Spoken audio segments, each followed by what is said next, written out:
中国展示了仿生的机器鱼，一条机器鲨鱼真的能够对付核潜艇吗？各位网友大家好，我是刘小飞。在第7届中国军事智能技术装备博览会上呢，有家公司展示了一条鱼，一条这个机器的金龙鱼，往水里边一扔呢，在水里游，那动作跟真鱼还真的是非常贴近的，你不仔细看分不出来，就只有一个特征让人能够马上看出来这是假鱼，因为那个机器鱼啊是个三节式结构，在水中摆动前进的，所以那个三节之间呢是有开口，侧面就有2个开缝，那鱼身摆动的时候，侧面的缝隙就可以张得很大，这个能看得很清楚。你想真鱼要是这样的话呢，就直接可以放点姜片和葱花了。然后记者就发现呢，这个公司还有更大号的仿生鱼，一条鲨鱼啊，黑色一条仿生鲨鱼。然后呢就介绍这个机器鲨鱼呢就可以更有军事价值，因为这个仿生鱼外壳啊是锡因材料的，所以的声隐身性能比较好，而且外观呢就特别的像条真鱼，一般没人注意到嘛，可以在战场上抵近侦察或者是搜救，搞些战场监视。有的媒体认为呢，这些功能呢可以让仿生鱼具备一些个反潜巡逻的能力。这个介绍呢有一定道理，因为仿生鱼啊进行这个短距离渗透，我认为是可以的。但要说这个反潜巡逻啊，我觉得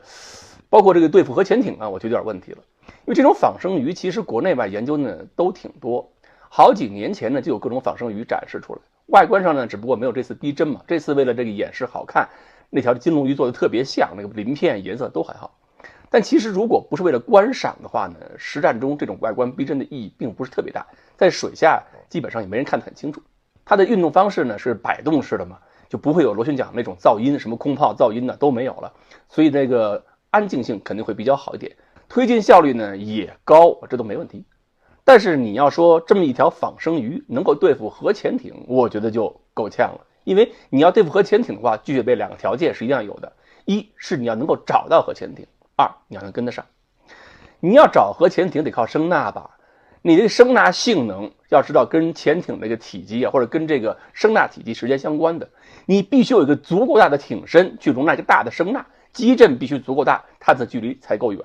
你想一条鲨鱼的体积啊，能够容纳多大的声呐基震呢？我们把这一条大白鲨拿出来看一看，恐怕里边容纳这个球形基震的话，也就是个篮球大小，甚至更小。而且由于是摆动前进，它的侧面，你像潜艇安装可以这个安装悬测阵，你这个摆动的这个鱼身呢，你就没法安装这个悬测阵了，所以探测距离、探测精度都根本不可能有保证，怎么去找潜艇呢？而且呢，我们看到这个报道里边说，在鱼缸里游的时候啊，它是靠前面有个摄像头，通过摄像头来判断前面有没有障碍可以规避。那么在深海大洋水下怎么找潜艇呢？你靠灯光去点亮吗？反正在水下靠摄像头你也看不了几米，你知道一个潜艇距离你几十公里还是几百公里啊？你怎么能通过摄像头去找呢？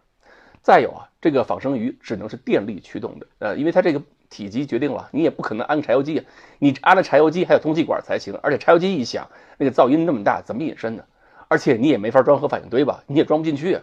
所以续航能力再好，它也是全电。全电的话，你也跑不了太远，而且不能高速，因为高速航行的话，电池耗的是非常快的，很快你就动不了了。决定了这种仿生鱼在水下的搜索范围、时间呢，都一定是特别有限的。所以我觉得呢，如果说海军要用它作为一些军事用途的话，应该是这么用，比如说通过舰艇啊，通过这个潜艇啊，或者是哪怕是渔船都可以，由特工人员携带都无所谓。只要是能够把这个仿生鱼带到对方港口附近，放进水里边，让这个仿生鱼呢通过人工智能或者遥控都可以啊，进行短距离的渗透、侦察，对目标进行一些拍摄或者进行一些识别都可以。如果呢能够带上爆炸物，可以对港内一些个小目标进行自杀攻击，比如说把那个水雷贴在目标身上，那么反潜这个活呢估计还是干不了。而且如果对这个港口内的一些个船只进行破袭的话，还真是越仿生越好。这样呢，即使这个有人看见水下有东西在动，也不会想到是潜艇，更像是鱼。不过如果美国人打算用仿生鱼对付中国的话，千万记住，就像以前呢写这个声呐不含铜，捞走无用那个习惯一样，应该是在仿生鱼上写几个字给中国渔民看：机器鱼没有肉，不能吃。好，关于这种仿生鱼在军事上到底有什么样的价值，能不能用于反潜，我们今天呢就分析到这里。欢迎大家继续关注我们的栏目，我们下期再说。